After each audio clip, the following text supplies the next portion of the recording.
Vamos abrir as nossas Bíblias em João capítulo de número 4.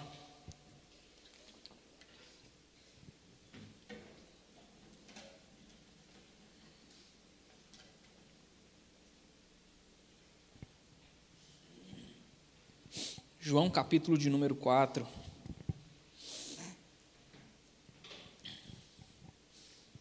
Eu dei o título para o sermão de hoje de Jesus tem muito mais para oferecer. Jesus tem muito mais para oferecer. Sabe, meus irmãos, nós estamos vivendo um tempo que parece que nós estamos buscando coisas, até mesmo de Deus, que não fazem muito sentido. Parece que nós estamos vivendo uma vida sem sentido no nosso tempo. E isso se dá porque nós estamos buscando coisas sem sentido. Enquanto Deus tem muito mais para nos oferecer. Enquanto Jesus tem muito mais para nos dar. E os nossos cultos, não falo aqui especificamente, mas no geral, a igreja brasileira no geral, parece que eles têm sido voltados para coisas que totalmente sem sentido, coisas desse mundo, coisas que não vão preencher a sede que as pessoas têm dentro de si. E, infelizmente, nós temos visto os pastores, as igrejas oferecendo um alimento, uma água que não mata a sede.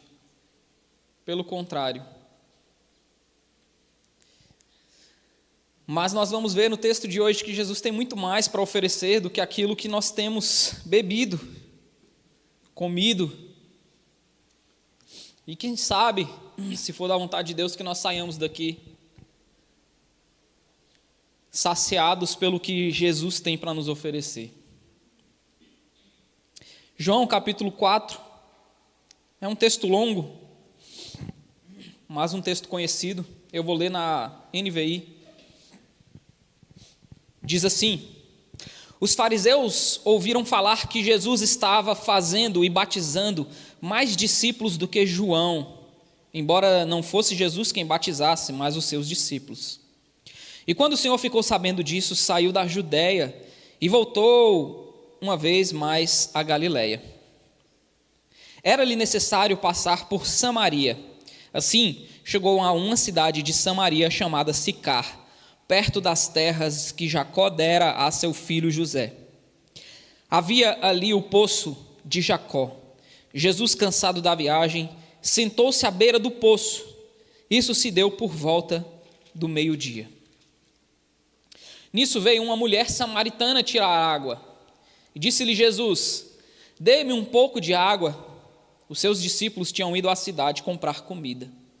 A mulher samaritana lhe perguntou: como o Senhor, sendo judeu, pede a mim, uma samaritana, água para beber? Pois os judeus não se davam bem com os samaritanos. E Jesus lhe respondeu: se você conhecesse o dom de Deus e quem está pedindo água, você lhe teria pedido, e dele receberia água viva. Disse a mulher: o Senhor não tem com o que tirar água e o poço é fundo. Onde pode conseguir essa água viva? Acaso o Senhor é maior do que o nosso pai Jacó, que nos deu o poço, do qual ele mesmo bebeu, bem como seus filhos e o seu gado? E Jesus respondeu: quem beber desta água terá sede outra vez, mas quem beber da água que eu lhe der, nunca mais terá sede. Ao contrário, a água que eu lhe der se tornará nele uma fonte de água a jorrar para a vida eterna. A mulher lhe disse: Senhor, dê-me dessa água, para que eu não tenha mais sede, nem precise voltar aqui para tirar água. Ele lhe disse: vá, chame o seu marido e volte. Não tenho marido, respondeu ela. Disse-lhe Jesus: Você falou corretamente dizendo que não tem marido. O fato é que você já teve 5, e o homem com quem agora vive não é o seu marido. O que você acabou de dizer é verdade. Disse a mulher: Senhor, vejo que é profeta. Nossos antepassados adoraram neste monte, mas vocês, judeus, dizem que Jerusalém é o lugar onde se deve adorar. Jesus declarou: creia em mim, mulher. Está próxima a hora em que vocês não adorarão o Pai neste monte, nem em Jerusalém. Vocês, samaritanos, adoram o que não conhecem. Nós adoramos o que conhecemos, pois a salvação vem dos judeus. No entanto, está chegando a hora, e de fato já chegou, em que os verdadeiros adoradores adorarão o Pai em espírito e em verdade. São estes os adoradores que o Pai procura. Deus é espírito, e é necessário que os seus adoradores o adorem em espírito e em verdade. Disse a mulher: eu sei que o Messias, chamado Cristo, está para vir. Quando ele vier, explicará tudo para nós. Então Jesus declarou: eu sou o Messias, eu que estou falando com você. Naquele momento, seus discípulos voltaram e ficaram surpresos ao encontrá-lo conversando com a mulher, mas ninguém perguntou: que queres saber? Ou por que está conversando com ela? Então, deixando o seu cântaro, a mulher voltou à cidade e disse ao povo: venham ver um homem que me disse tudo o que tenho feito. Será que ele não é o Cristo? Então saíram da cidade e foram para onde ele estava. Enquanto isso, os discípulos insistiam com ele: mestre, come alguma coisa. Mas ele lhes disse: tenho algo para comer que vocês não conhecem. Então seus discípulos disseram uns aos outros: será que alguém lhe deu comida? E disse Jesus: a minha comida é fazer a vontade daquele que me enviou e concluir a sua obra. Vocês não dizem: daqui a 4 meses haverá colheita? Eu digo a vocês: abram os olhos e vejam os campos, eles estão maduros para a colheita.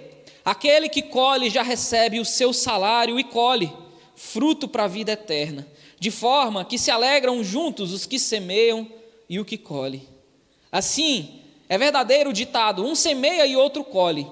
E eu os enviei para colherem o que vocês não cultivaram. Outros realizaram o trabalho árduo, e vocês vieram usufruir do trabalho deles.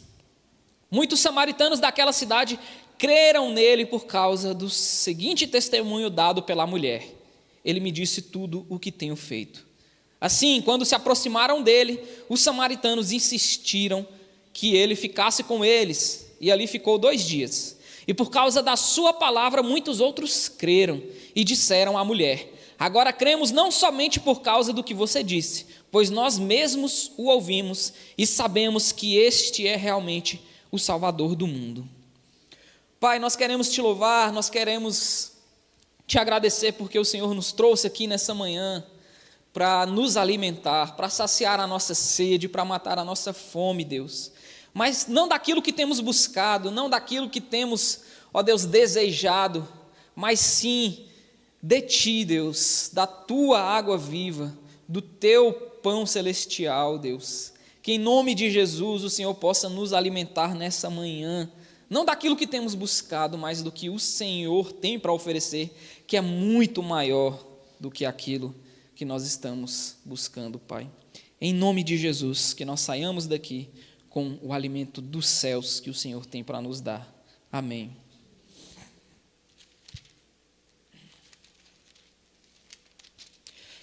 Bom, meus irmãos, é como eu disse, parece que nós temos buscado algo que não faz sentido. E é por isso que a nossa vida muitas vezes não tem feito sentido. Jesus vai encontrar com uma mulher que também estava buscando algo, ela estava buscando água, mas Jesus vai mostrar para essa mulher que ele tinha muito mais para oferecer para ela do que aquilo que ela estava buscando.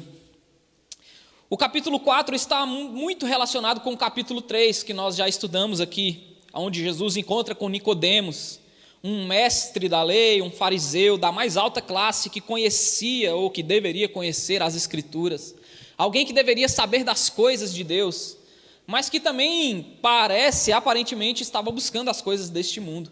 E Jesus tem um encontro com Nicodemos e ele anuncia para Nicodemos a salvação, ele anuncia para Nicodemos aquilo que Deus tem para oferecer, um novo nascimento.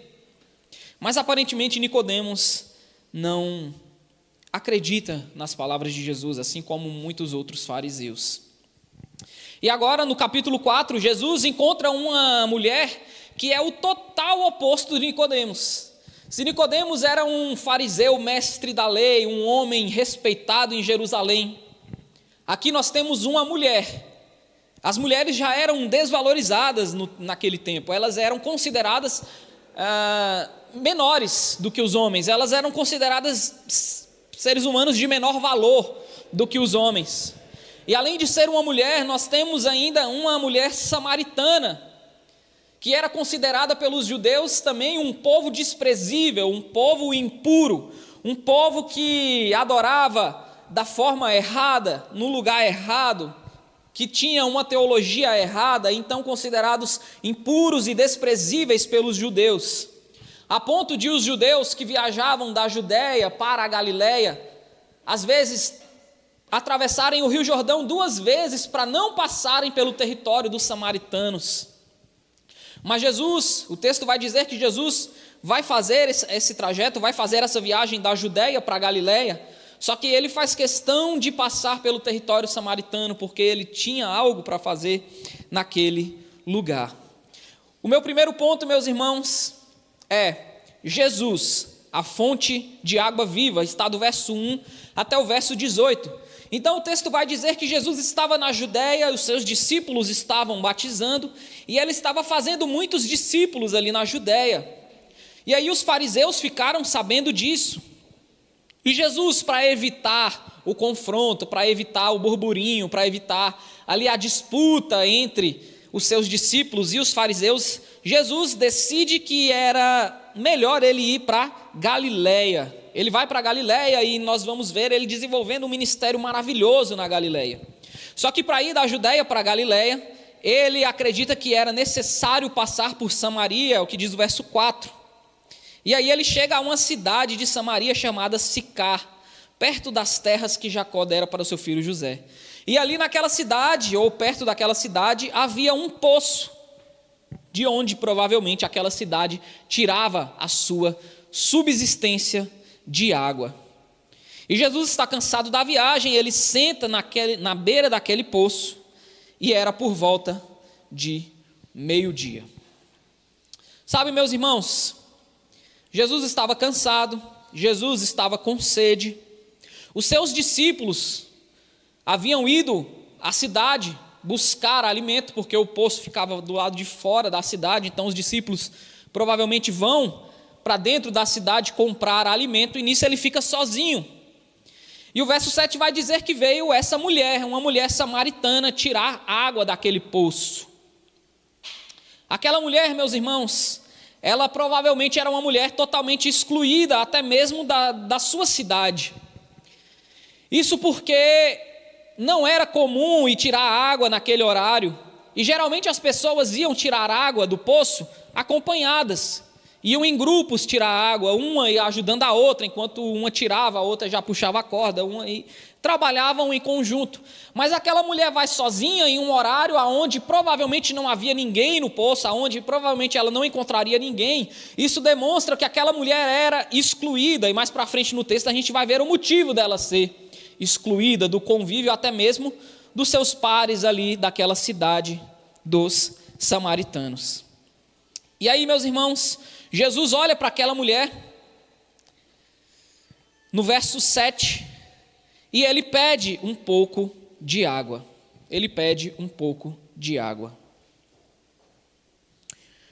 Meus irmãos, é muito interessante isso daqui. Jesus estava com sede. Jesus quem pede água para a mulher. Mas quem estava com uma sede maior do que Jesus, quem estava com uma sede que nenhuma água do mundo poderia saciar, na verdade, quem estava com uma sede impossível de ser saciada pelas coisas desse mundo, era aquela mulher. E Jesus sabia disso. Então Jesus pede água, mas quem está precisando ter a sua sede saciada é aquela mulher. E Jesus sabia disso? Jesus começa a conversar com aquela mulher, e a mulher samaritana pergunta: como o Senhor, sendo judeu, pede a mim, uma samaritana, água para beber? Pois os judeus não se dão bem com os samaritanos. Sabe, meus irmãos, a disputa entre judeus e samaritanos se dava por diversos motivos. A gente vai ver até mais para frente aqui no texto uma dessas disputas. Mas o fato é que nesse momento aqui, a mulher acha muito estranho. Primeiro, um homem judeu está falando com uma mulher samaritana. Isso já estava fora dos padrões, já estava fora do normal. E segundo, aquele homem pede água para beber para aquela mulher. Isso era inaceitável. Por quê? Porque os judeus não comiam e não bebiam dos utensílios que eram utilizados pelos samaritanos, por considerarem os samaritanos impuros. Aquela mulher acha muito estranho que Jesus esteja pedindo para tomar a água que ela tinha ido buscar, porque Jesus, ao tomar aquela água, ele se tornaria impuro, segundo os padrões, segundo as leis cerimoniais dos judeus. Então ela pergunta assim para Jesus: você está doido? Como que você, sendo judeu, pede a mim, uma samaritana, água para beber? Você não tem medo de ficar impuro? Basicamente essa era a pergunta da mulher. Mas aquela mulher, meus irmãos, ela estava pensando de forma natural. Ela estava pensando em uma água que este mundo tem para oferecer, em coisas que este mundo tem para oferecer. E Jesus queria dar para ela algo maior, algo melhor. Jesus tinha muito mais para oferecer para aquela mulher do que aquilo que ela estava buscando. Olha só o que Jesus diz no verso 10. Se você conhecesse o dom de Deus e quem está pedindo água, você lhe teria pedido e dele receberia água viva. Jesus está dizendo para aquela mulher: mulher, eu tenho para te oferecer muito mais do que esse mundo tem para oferecer. Eu tenho para te oferecer muito mais do que esse poço tem para te oferecer. Eu tenho uma água para te oferecer que vai saciar a sua sede de uma vez por todas. E não é a água deste mundo, não é o que você está buscando, mas é o que eu tenho para te dar. E isso vai saciar a sua sede de uma vez por todas. A água viva que Jesus está falando aqui, meus irmãos, é a vida eterna. É a vida que Deus tem para dar para aquela mulher, que irá satisfazer a sua alma. A sede de alma que aquela mulher tem, e que Jesus identificou no momento que aquela mulher chegou ao poço. Jesus olhou para aquela mulher e viu que havia uma sede ali que deveria ser saciada, mas não era a sede da água do poço, era a sede de alma, meus irmãos. Era sede pela vida eterna, pelas coisas eternas. E somente Jesus, o Salvador do mundo, poderia providenciar aquilo que mataria a sede da alma daquela mulher. E Jesus fala isso para ela: olha, se você soubesse quem eu sou, você pediria uma água e receberia uma água viva. Mas aquela mulher, meus irmãos, ela está como nós, como a igreja brasileira nos dias de hoje, buscando coisas que são deste mundo. Diante de Jesus, ela está diante de Jesus, e ela está buscando coisas materiais, ela está buscando coisas que não fazem sentido. Olha só o que ela fala no verso 11. Disse a mulher: o Senhor não tem com que tirar água, e o poço é fundo. Aonde pode conseguir essa água viva? Acaso o Senhor é maior do que o nosso pai Jacó, que nos deu o poço, do qual ele mesmo bebeu, bem como os seus filhos e o seu gado? A essa altura, meus irmãos, a mulher está até pensando que Jesus é um charlatão, que Jesus está falando de uma água viva, e aí ela olha e fala: rapaz, esse cara está dizendo que ele tem uma água viva. E a água viva aqui provavelmente foi entendido pela mulher como uma água corrente, uma água fresca. E ela fala: como que o Senhor está dizendo que tem uma água fresca, uma água bem geladinha, uma água corrente para me oferecer, sendo que você não tem nem um cântaro para pegar a água do poço? E provavelmente a água desse poço de Jacó era uma água corrente, porque ela era cavada bem profundo, e ela vinha de uma fonte corrente, uma fonte de água corrente. Então Jesus está dizendo, eu tenho uma água aqui para você, e a mulher está pensando, você está dizendo que tem uma água geladinha, uma água fresca, mas você provavelmente é um charlatão, porque você não tem nada para retirar a água. E outra, o nosso pai Jacó é quem tirava a água aqui nesse poço. Você por acaso é maior do que o nosso pai Jacó, que cavou esse poço aqui? Como que você está dizendo que tem uma água diferente da água do poço? Sendo que foi o próprio Jacó que cavou esse poço e que serve de subsistência para a gente até os dias de hoje. Ou seja, meus irmãos, a mulher está diante de Jesus e ela está buscando as coisas deste mundo, ela está correndo atrás das coisas que este mundo tem para oferecer. Ela está com o seu cântaro, buscando uma água que este mundo tem para oferecer, só que Jesus tem muito mais para dar para ela. Jesus tem muito mais para oferecer, mas ela não está entendendo, porque ela está buscando as coisas que aquele poço tinha para oferecer para ela. E Jesus responde no verso 13, quem beber dessa água, mulher, que você está buscando, mulher, se você receber aquilo que você está buscando, quando você vai à igreja e busca coisas materiais, quando você vai à igreja e busca, coisas para essa vida, quando você está diante de Deus e a única coisa que você sabe pensar é naquilo que você vai comer, que vai beber, no seu trabalho, no seu salário, como que você vai pagar aquela conta. Quando você vai diante de Deus, a única coisa que você consegue pensar é nas coisas deste mundo, mulher. Você vai ter sede outra vez, você vai continuar vivendo uma vida de círculos, como eu falei na última pregação, uma corrida. Você vai continuar essa corrida deste mundo.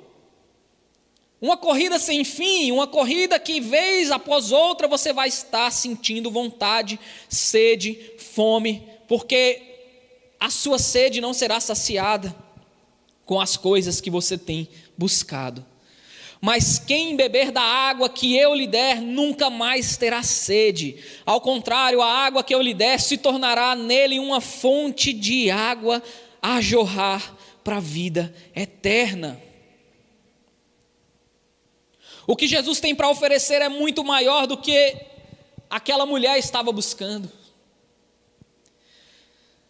E o que Jesus tem para oferecer, meus irmãos, para nós, para as pessoas que nós conhecemos, para os nossos amigos, para os nossos familiares, o que Jesus tem para oferecer para todas as pessoas, o que Jesus tem para oferecer para este mundo, é muito maior do que o que nós temos para oferecer. Por isso que nós temos que testemunhar do amor de Jesus.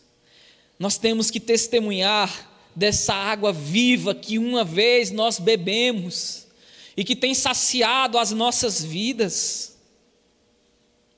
Sabe, meus irmãos, pessoas têm vindo a nós, pessoas que nós conversamos, pessoas que nós temos contato todos os dias. E as pessoas estão desesperadas aí, as pessoas estão buscando algo, só que elas estão buscando uma água que vão voltar a ter sede. E eu e você, nós temos tido a água da vida dentro de nós, e nós temos como oferecer isso para as outras pessoas, porque foi o Senhor quem nos encheu, quem nos deu essa água que jorra para a vida eterna e que saciou a nossa sede, que tem saciado. Mas às vezes a gente quer oferecer outra coisa que não aquilo que Jesus nos deu. A gente quer oferecer outras coisas, conselhos que sejam, ou sei lá. A gente, de alguma maneira, tem como oferecer o que Jesus tem nos dado, mas a gente tem preferido oferecer outras coisas para as pessoas. Mas o fato é, meus irmãos, nós temos que oferecer simplesmente a água da vida, testemunhar de Cristo Jesus, pois quem beber da água que Ele tem para oferecer nunca mais terá sede. É uma fonte inesgotável de vida, por meio do Espírito de Deus que Ele derrama sobre a vida das pessoas. A resposta para a sede do mundo, meus irmãos, é Jesus. Pode parecer simplório isso que eu estou dizendo, pode parecer, sei lá, um clichê, sabe, um evangeliquez. Mas as respostas estão nessas coisas simples mesmo. A resposta para a sede do mundo é Jesus. Isso é a verdade, meus irmãos. Nós não temos algo para oferecer melhor do que Jesus. Nós não temos algo para oferecer para as pessoas melhor do que o testemunho do que Jesus fez e tem feito nas nossas vidas.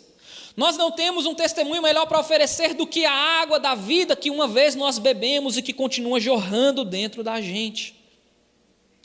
Mas o mundo insiste em buscar os seus próprios meios para saciar a sede da sua alma. O mundo insiste em buscar, meus irmãos.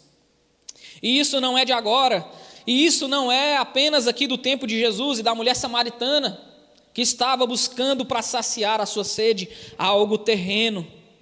Olha só o que diz em Isaías capítulo 55.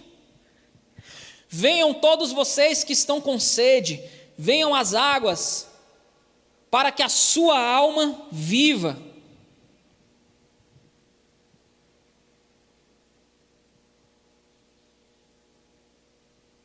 E olha só o que diz Jeremias capítulo 2, verso 13. O meu povo cometeu 2 crimes.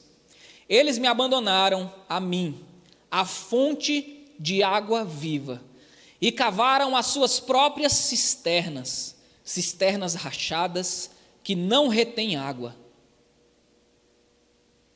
Olha só o que o profeta Jeremias profetiza. O povo de Deus abandonou Deus, a fonte de água viva, e cavaram as suas próprias cisternas, cisternas rachadas que não retêm água. É ou não é o que nós estamos vivendo, meus irmãos? É ou não é o que a igreja brasileira está vivendo? A igreja cavou as suas próprias cisternas, tendo a fonte de água viva, eles preferiram encontrar a sua própria salvação nas coisas deste mundo. De que maneira? Quando nós abandonamos a palavra de Deus, aquilo que Deus tem para nos oferecer, e começamos, por exemplo, a achar que a nossa salvação está no sistema político que nós defendemos. Quando nós abandonamos Deus e achamos que a resposta para a nossa felicidade está em ganhar um salário melhor, em conquistar um cargo maior, em ganhar mais dinheiro, quando a gente acha que a nossa vida finalmente será resolvida, quando nós obtermos dinheiro suficiente para resolvermos todos os nossos problemas, nós estamos cavando as nossas próprias cisternas.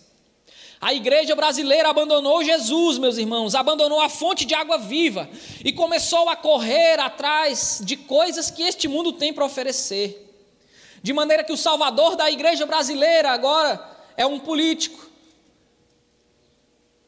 E dos dois lados.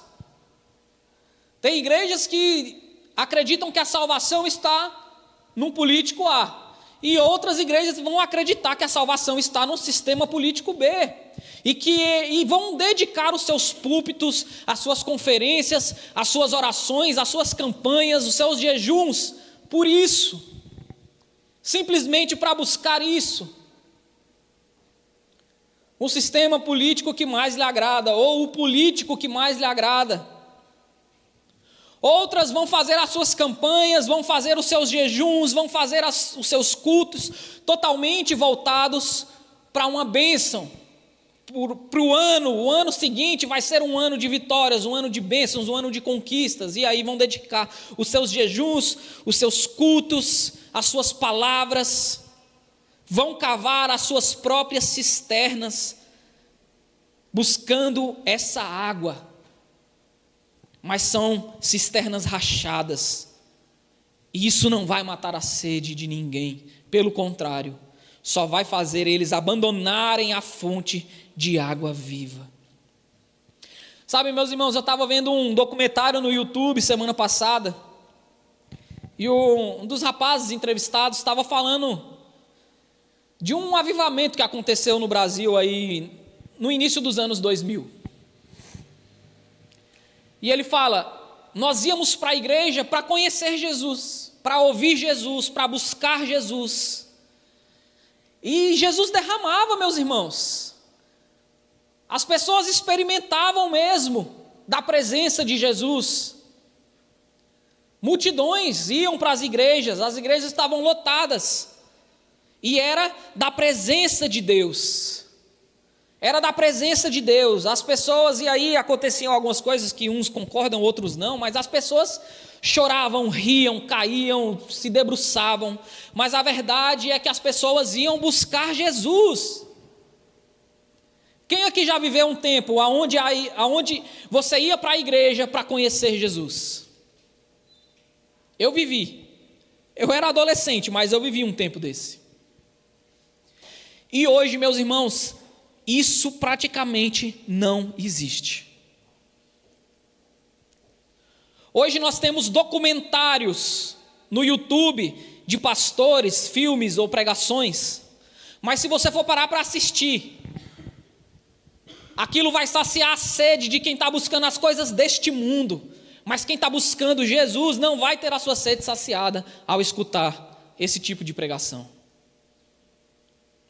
E aquela mulher com o seu cântaro buscando as coisas deste mundo, e Jesus tinha muito mais para oferecer, e Jesus continua tendo muito mais para oferecer, mas nós abandonamos a fonte de água viva e cavamos as nossas próprias cisternas. Nesse documentário que o menino estava falando sobre o avivamento que houve no tempo ali, no início dos anos 2000, o rapaz que está entrevistando ele faz uma pergunta: e quando foi que isso acabou? Quando você percebeu que deixou de ser genuíno? Quando você percebeu que esse avivamento passou? E o rapaz responde: passou quando a gente começou a querer fazer segundo a nossa própria maneira, a querer forçar. Passou quando deixou de ser algo para conhecer Jesus e começou a ser algo que a gente precisava produzir para continuar enchendo as igrejas. As igrejas estavam sendo cheias pelo movimento, pela água viva que Jesus estava derramando. Só que aí as pessoas começaram a achar que elas tinham que fazer algo além de buscar Jesus, para prolongar aquele movimento. E aí deixou de ser genuíno, deixou-se de buscar a água da vida e passou-se a forçar algo que não estava mais ali. E aí, meus irmãos, quando a gente se afasta da água viva, a gente começa a cavar as nossas cisternas, que não retém água. Mas os profetas, Zacarias, capítulo 14, verso 8, Ezequiel 47, 9, esperavam um tempo em que as águas correntes fluirão de Jerusalém. E Jesus está dizendo para aquela mulher que esse tempo chegou. Ele está querendo dar água viva para aquela mulher. Ele está querendo dar algo muito maior do que aquela mulher tem buscado.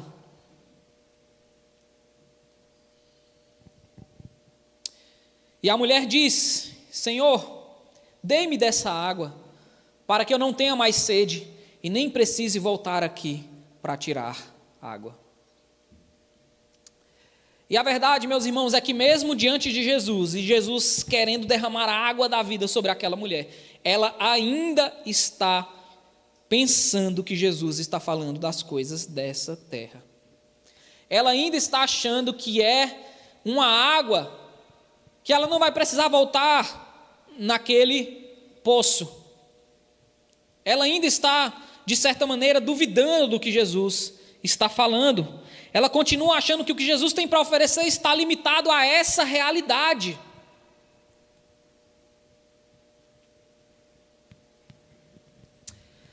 Mas Jesus tinha uma água para oferecer para aquela mulher que precisaria também mudar a vida daquela mulher. E precisaria tratar o pecado daquela mulher. É como João fala. João Batista, no início do Evangelho de João, nós já vimos essa passagem. Ele fala que ele é o Cordeiro de Deus que tira o pecado do mundo. Então, à medida que Jesus vai derramar a água da vida eterna nessa mulher, ele também vai tratar com os pecados dela. Ele vai mudar a vida dessa mulher totalmente. E é isso que ele fala no verso 16. Então ele disse: vá e chame seu marido e volte. Ele toca no pecado da mulher. Ele quer mudar a vida da mulher, que estava vivendo uma vida em pecado. E a mulher fala: eu não tenho marido, respondeu ela. E Jesus começa a tratar o pecado daquela mulher de forma gentil. Ele fala: você falou corretamente, dizendo que não tem marido. Você disse a verdade. O fato é que você já teve 5 e o homem com quem vive agora não é o seu marido. O que você acabou de dizer é verdade. Jesus começa a tratar o pecado dessa mulher. E à medida que ele derrama água viva nas nossas vidas, à medida que ele derrama essa vida eterna, essa vida que jorra dentro de nós, ele vai também tratando os nossos pecados. Mas parece que aquela mulher não estava muito confortável em ter o seu pecado exposto, meus irmãos. Ela vai mudar abruptamente o assunto da conversa que Jesus estava falando da sua vida para uma questão teológica sobre o local correto de adoração. E aí eu vou para o meu segundo ponto.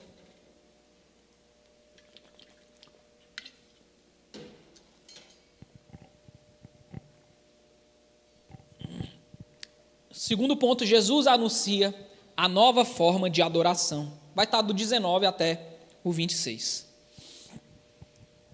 Aquela mulher vai mudar o assunto de uma vez. Disse a mulher: Senhor, vejo que é profeta. Ele falou da vida dela.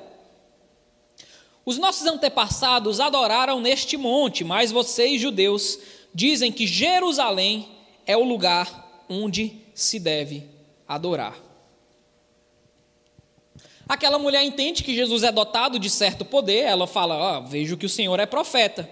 Mas ela muda abruptamente o assunto, desviando o tema do pecado para um ponto teológico. Muito provavelmente, ela estivesse querendo fugir do tratamento que Jesus estava fazendo na vida dela. Talvez, uma opção, ela queria colocar Jesus em uma questão de divergência teológica, para que eles rompessem aquela conversa, acabassem ali mesmo aquela conversa. Porque muita gente, meus irmãos, à medida que entram em pontos de divergência, em pontos de discordância, não conseguem mais conversar. Cada um pensa do seu jeito e cada um vai para o seu lado. Então, talvez foi até uma estratégia da mulher de querer colocar ali uma divergência teológica, e essa era uma divergência teológica entre os samaritanos e os judeus. O fato é que quando nós temos os nossos pecados confrontados, mesmo que seja de maneira gentil, como Jesus está fazendo, nós vamos sentir um certo desconforto. E aí a mulher muda o tema da conversa para o tema teológico, um debate teológico com Jesus. Ela vai perguntar sobre o local de adoração. Ela diz: nossos antepassados adoraram neste monte, mas vocês, judeus, dizem que Jerusalém é o lugar onde se deve adorar. Só explicando para vocês rapidamente, meus irmãos, o local de adoração dos samaritanos era o monte Gerizim. Eles acreditavam nisso porque eles só tinham acesso, eles só acreditavam nos 5 primeiros livros da Bíblia, no Pentateuco. A partir do Pentateuco eles não acreditavam mais. Quem tinha todo o Antigo Testamento eram os judeus. Então, com base no Pentateuco, lá em Deuteronômio capítulo 12, verso 5, Deus tinha falado para o seu povo o seguinte: vocês deverão procurar o local que o Senhor, o seu Deus, escolher dentre todas as tribos, para ali pôr o seu nome e a sua habitação. Para lá vocês deverão ir e levar holocaustos, sacrifícios, dízimos e dádivas especiais. O que em voto tiverem prometido, e as suas ofertas voluntárias, e a primeira cria de todos os rebanhos. Ou seja, lá em Deuteronômio, Moisés falou que o povo tinha que procurar na terra o local que Deus havia escolhido para edificar a sua habitação. E nós vamos ver na revelação progressiva que Deus vai falar para Salomão que esse lugar de fato era Jerusalém, vai mandar Salomão inclusive construir um templo, vai derramar ali a sua bênção, a sua Shekinah, vai encher de glória aquele templo. O povo de Deus vai viver tempos maravilhosos ali e tudo mais. Só que os judeus acreditavam então que o local de adoração sagrado era Jerusalém. E os samaritanos, por terem só acesso ao Pentateuco, falavam que não, que o local de adoração era o Monte Gerizim. E eles acreditavam nisso porque foi ali perto da cidade, na cidade de Siquém, que Abraão construiu um altar. Quando Deus levou ele para a terra prometida e falou e prometeu que aquela terra seria dele, dos descendentes dele, Abraão constrói um altar lá em Gênesis capítulo 12, versos 7 e 8. E aí os samaritanos acreditavam que esse lugar onde Moisés eu estou falando, né? Aonde Abraão construiu o altar era ali no Monte Gerizim. E também foi desse monte que Moisés mandou Josué repetir as bênçãos da aliança após a conquista da terra prometida, lá em Deuteronômio 11, 29. Então, meus irmãos, os samaritanos tinham seus motivos para acreditar que o local santo, o local de adoração deveria ser do Monte Gerizim. E aí a mulher vai e levanta essa questão. Porque a mulher, meus irmãos, continua apegada às coisas que este mundo tem para oferecer. Jesus querendo dar muito mais, Jesus querendo derramar muito mais na vida daquela mulher. Mas ela está apegada, primeiro à água, agora ela está apegada ao local de adoração. E Jesus derramando muito mais. No verso 21, Jesus vai responder à mulher. Ele fala: mulher, em verdade te digo, creia em mim, está próxima a hora em que vocês não adorarão o Pai nem neste monte, nem em Jerusalém. Vocês samaritanos adoram o que não conhecem, nós adoramos o que conhecemos, pois a salvação vem dos judeus. No entanto, está chegando a hora, e de fato já chegou, em que os verdadeiros adoradores adorarão o Pai em espírito e em verdade. São estes os adoradores que o Pai procura. Deus é espírito e é necessário que os seus adoradores o adorem em espírito e em verdade. Jesus responde para a mulher que esse debate que ela propôs está ultrapassado. A adoração agora não vai ser mais no templo de Jerusalém, nem no monte.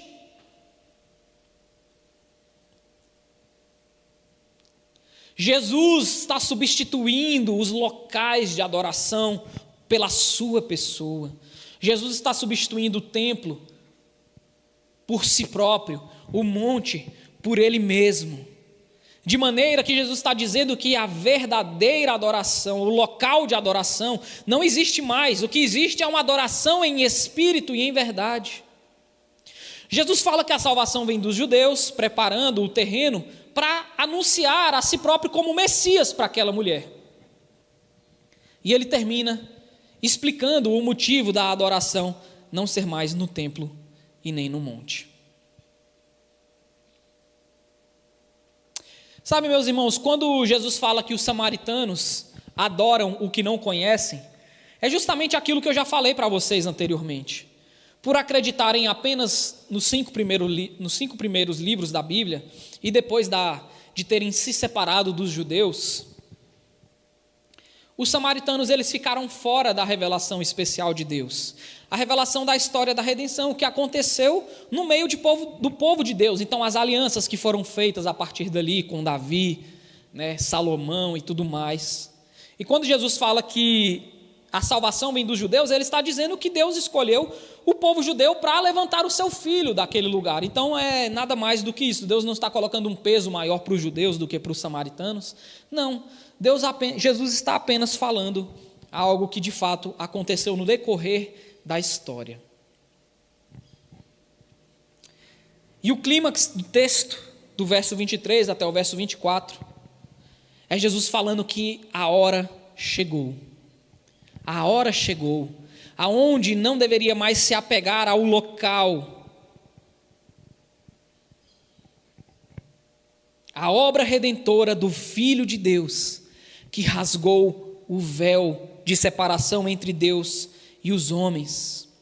Então, se antes existia um local físico, específico, com toda sorte de purificações, rituais, sacrifícios que deveriam ser feitos, Jesus agora está pavimentando um caminho direto de adoração ao Pai, substituindo os templos. Jesus está dizendo: este Deus que é Espírito é diferente de tudo aquilo que existe, de tudo aquilo que este mundo tem para oferecer. Quando Jesus está dizendo que Deus é Espírito, meus irmãos, Ele está dizendo que, olha, mulher, essas coisas que vocês têm buscado aqui não fazem sentido diante de um Deus que é Espírito, de um Deus que é diferente de tudo aquilo que existe, de tudo aquilo que se vê. Mas ao mesmo tempo Jesus está dizendo: este Deus que é Espírito é acessível. Esse Deus deveria ser inacessível à nossa compreensão. Deveria ser um Deus que está distante de nós, dada a natureza, espírito e carne. Mas Deus escolheu se fazer acessível. Ele escolheu se revelar, de maneira que tudo o que se pode ser conhecido desse Deus que é Espírito, foi conhecido, foi revelado a nós, aos seres humanos, em última instância e de maneira perfeita, na encarnação do seu Filho, que é a expressão máxima do seu ser. De maneira que esse ser, esse Deus, que é diferente de tudo aquilo que é físico, de tudo aquilo que buscamos, esse Deus, esse ser que é Espírito, pode ser adorado por nós, pode ser adorado pelos seres humanos. Nós podemos ter acesso, nós podemos tocar esse Deus que é Espírito, não com as nossas mãos, mas com o Espírito que Ele derramou dentro da gente. Ele pode ser adorado por meio do Espírito que Ele nos dá, por meio da água da vida que Ele está querendo derramar na vida daquela mulher. É o que Deus está derramando sobre aquela mulher pecadora, meus irmãos. Deus está querendo fazer daquela mulher uma verdadeira adoradora.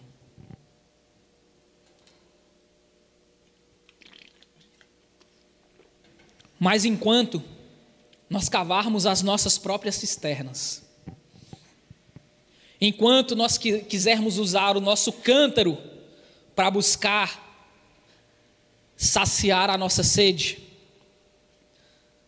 nós vamos continuar achando que o sentido está nas coisas desse mundo, que o sentido está no Monte Gerizim, que o sentido está no Templo de Jerusalém, que o sentido está aqui neste local. Enquanto nós estivermos com os olhos voltados para o que este mundo tem para oferecer, enquanto nós estivermos voltados querendo nos saciar do que este mundo tem para oferecer, meus irmãos, nós estaremos distantes da verdadeira adoração, que é em espírito e em verdade.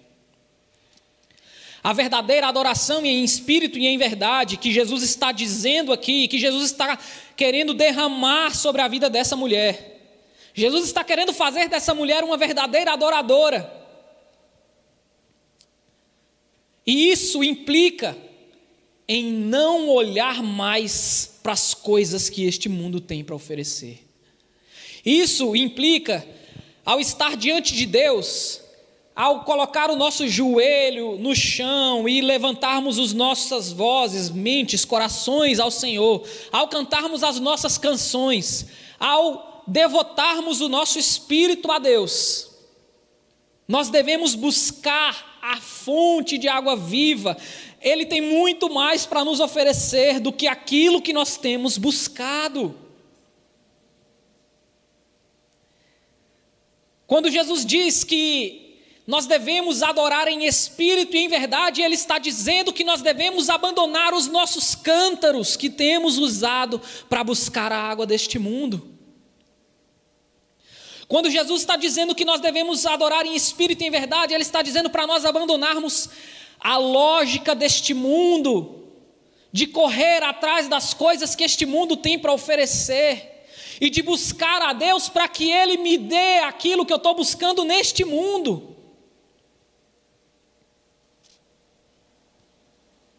Ele está querendo dar água da vida, e nós estamos querendo pegar água de um poço.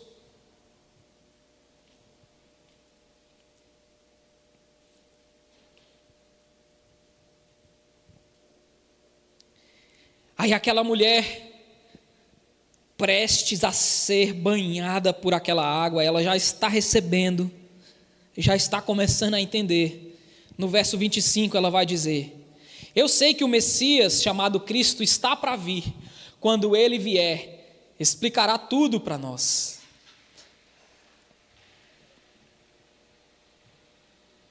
Os samaritanos, meus irmãos, embora tivessem acesso apenas ao Pentateuco, eles acreditavam em um Messias também. Porque lá em Deuteronômio capítulo 18, havia sido profetizado que viria o profeta, maior do que Moisés, e que ele iria restaurar os caminhos do Senhor. Então, os samaritanos, à sua maneira, também esperavam um Messias, também esperavam um Salvador, um restaurador. Eles chamavam essa figura de Taheb. Aquela mulher provavelmente está dizendo para Jesus: olha, eu sei que quando o Taheb, o nosso Salvador, o Messias vier, ele vai explicar tudo isso para a gente. É interessante porque a visão dos samaritanos de Messias é diferente da visão dos judeus de Messias. Jesus vai fazer algo com essa mulher que ele não fez com os judeus. Olha o que ele diz no verso 26. Então Jesus declarou: eu sou o Messias. Eu que estou falando com você, sou o Messias prometido. Jesus se revela para aquela mulher samaritana de uma maneira maior, melhor do que ele se revelou para os judeus. Ele próprio diz que é o Messias. Por quê, meus irmãos? Porque os samaritanos viam o Messias como esse restaurador, como este Salvador. Enquanto os judeus também tinham essa ideia, mas a figura do Messias para os judeus ela era carregada de um sentimento político também. Um sentimento de um líder que iria derrotar os reinos deste mundo, derrotar Roma, por exemplo. Então, Jesus não dizia para os judeus que ele era o Messias explicitamente, porque senão iriam querer colocar ele para ser um líder político e um líder militar que derrotasse o Império Romano. Por isso que ele estava sempre dizendo para as pessoas não anunciarem no meio dos judeus que ele era o Messias. Mas aqui para essa mulher samaritana, sabendo que ela não vai pensar assim sobre Jesus, ele fala escancaradamente: eu sou o Messias. Jesus se revela de maneira clara e objetiva para aquela mulher, derramando de uma vez por todas a água da vida sobre aquela mulher. Se ela estava resistente até então, parece que agora as armas dela vão cair por terra. E ela recebe essa verdade de Jesus. E eu vou para o terceiro ponto. Os samaritanos creem em Jesus. O horário já está avançado, então eu vou fazer esse ponto mais rápido. Naquele momento, os seus discípulos voltaram e ficaram surpresos ao encontrá-lo conversando com a mulher. Mas ninguém perguntou para Jesus e nem para a mulher. Olha o verso 28. Então, deixando o seu cântaro, a mulher voltou à cidade e disse ao povo: venham ver um homem que me disse tudo o que tenho feito. Será que ele não é o Cristo? Então saíram da cidade e foram para onde ele estava. Percebe? A mulher nem tomou a água que ela estava querendo tomar. Ela foi ao poço para tomar água do poço. Mas ao receber a água da vida, ela esquece até daquela água que ela tinha ido buscar. Ela abandona o cântaro dela e vai correndo para a cidade contar o testemunho. Ela tinha encontrado o Messias. Sabe, meus irmãos, quando nós bebermos da água da vida, quando nós estivermos adorando o Senhor em espírito e em verdade, nós vamos abandonar os nossos cântaros. Nós vamos largar esse nosso desejo de beber da água deste mundo. Nós vamos viver em outra lógica que não é a lógica deste mundo. Os discípulos de Jesus aparentemente ainda estão na lógica errada. Olha só o que eles fazem no verso 31. Eles insistem com Jesus: mestre, coma alguma coisa. Mas Jesus já vinha mostrando no texto que ele estava preocupado com outra coisa, que não as coisas deste mundo. Ele estava querendo fazer a vontade do Pai, ele estava querendo derramar a água da vida sobre as pessoas. E ele fala: eu tenho algo para comer que vocês não conhecem.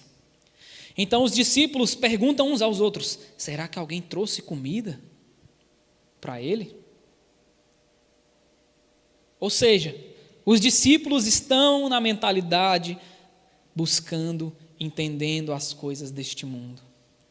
Isso é tão evidente, meus irmãos, isso fica tão evidente, que esses discípulos que já estavam com Jesus há algum tempo, eles, lembra que no início do texto eles foram na cidade comprar comida?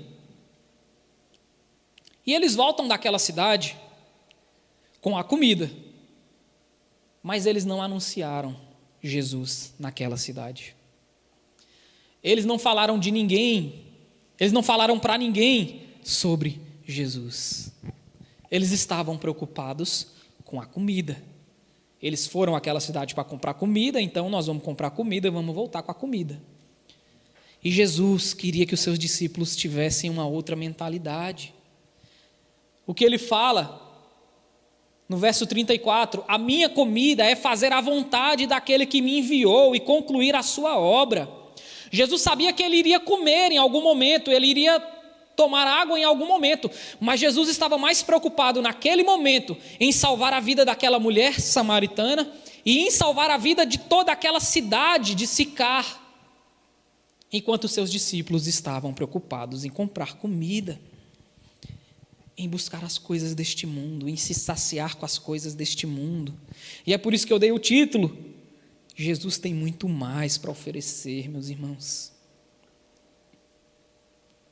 E aí Jesus fala para os seus discípulos: vocês não dizem que daqui a 4 meses haverá a colheita? Eu digo a vocês, abram os olhos e vejam os campos, eles estão maduros para a colheita. Aquele que colhe já recebe o seu salário e colhe fruto para a vida eterna. De forma que se alegram juntos o que semeia e o que colhe. Assim é verdade o ditado: um semeia e outro colhe. Eu os enviei para colherem o que vocês não cultivaram. Outros realizaram o trabalho árduo e vocês vieram a usufruir do trabalho deles.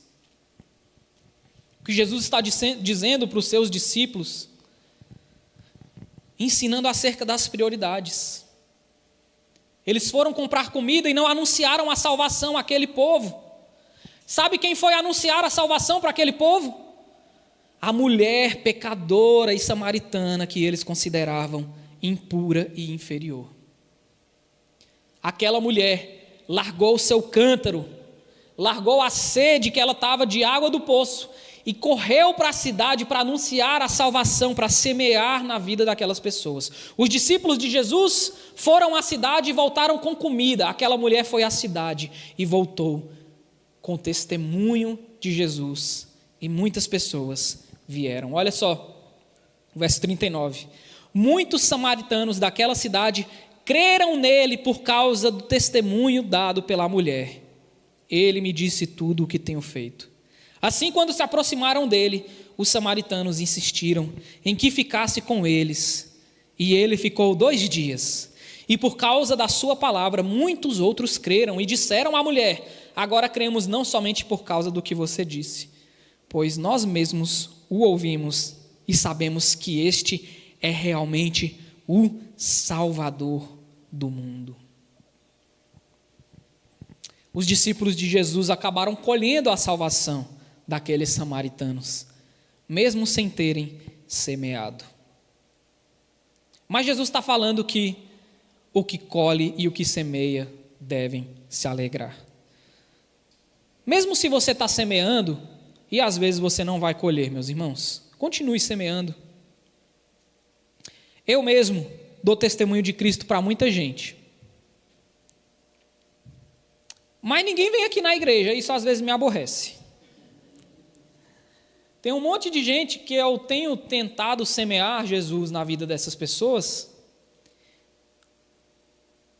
mas elas não vêm aqui ou vêm de vez em quando. Mas às vezes eu vejo elas em outras igrejas, mas eu me alegro. Eu me alegro porque eu sei que, vindo aqui ou não, eles estão recebendo uma semente. E se for o momento da colheita e eu não estiver presente, como não estarei, porque eu e a Bruna estamos indo embora, daqui a um mês nós vamos nos mudar para os Estados Unidos, então provavelmente a gente não vai estar aqui para semear ou para colher muitas sementes que nós plantamos aqui. Nós vamos nos alegrar de lá, porque Jesus está dizendo que o que semeia e o que colhe se alegrarão, mesmo que a gente não esteja colhendo, mas a gente vai se alegrar, acompanhando de lá, vendo nas redes sociais, como eu já tenho me alegrado, mesmo que a galera não tenha vindo aqui à igreja, às vezes eles vão em outra igreja, e eu vejo que eles estão bebendo a água da vida por ali também. Isso é que é o importante, a gente se alegrar, e não desanimar, continuar semeando. Muitos creram, muitos creram. Amém. Obrigado. Você também é uma bênção na minha vida. E eu encerro por aqui, meus irmãos. Que a gente pare de correr atrás das coisas deste mundo. Porque, como o pastor William pregou outro dia, os passarinhos não plantam, não colhem, mas todos os dias o Senhor cuida deles. Nós temos que, pelo menos quando estivermos aqui, pelo menos quando nos colocarmos para orar no nosso quarto aqui, aonde seja, nós precisamos buscar a água da vida. Nós precisamos buscar o que o Senhor tem para nós. E sabe, meus irmãos, Ele vai cuidar da gente aqui nesse mundo? Vai. Mas Ele tem algo tão maior para nos oferecer do que aquilo que nós achamos, que aquilo que nós temos buscado. E quando Ele derramar, nós ficaremos extasiados. Nós vamos abandonar os nossos cântaros e vamos sair por aí querendo contar para todo mundo. Tamanha é o poder e o prazer de receber a água da vida do Senhor. Pai, muito obrigado pela vida dos meus irmãos. Obrigado porque nós temos semeado um na vida do outro, Pai. Eu tenho sido semeado pelos meus irmãos e tenho tentado também semear na vida deles e na vida de outras pessoas. O que eu te peço nessa manhã é que as nossas prioridades sejam a Tua presença, Pai. Seja aquilo que o Senhor tem para oferecer. Eu tenho certeza que quando nós estivermos encharcados da água da vida, muitas das coisas que têm nos afligido deixarão de nos afligir, Pai.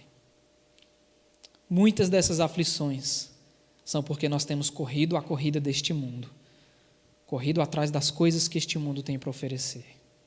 Mas que no nome de Jesus, o Senhor derrame o Teu Espírito sobre nós de tal maneira que nós venhamos abandonar essas coisas, Pai, abandonar, porque nós somos peregrinos neste mundo, Deus.